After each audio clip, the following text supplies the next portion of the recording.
हो. नको. शपथ झाली आणि अजूनही मंत्री वाटप नव्हतं खाते वाटप कसं खाते वाटप अजूनही होत नाही. अधिवेशन संपायला केवळ 2 दिवस राहिले. आता उद्या मी आता ते खाते वाटप खरं तर व्हायला पाहिजे होतं. आम्हाला आमच्या मतदारसंघातले प्रश्न देणं अडचणीचं झालेलं आहे आणि राज्य शासनाने सर्व आमदारांची भावना समजून घेतली पाहिजे.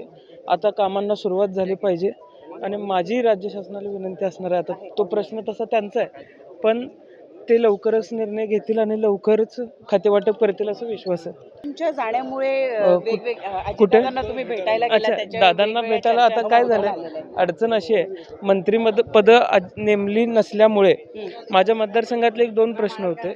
एक ऊर्जा विभागाचा मला नवीन DP पाहिजे होते, त्या संदर्भातला एक प्रश्न होता आणि दुसरं परवा मी जो विधिमंडळात प्रश्न मांडला, द्राक्षासाठी औषधांचा जो खर्च येतो, जो GST आहे तो कमी व्हावा आणि त्याच्या पुढे जाऊन बेदाण्यावरती जो GST आहे तो सुद्धा कमी व्हावा अशी विनंती मी आदरणीय अजितदादांना केली. कदाचित अर्थ खातं त्यांच्याकडे जाऊ शकतं, त्यामुळे मी त्यांना ती विनंती केली.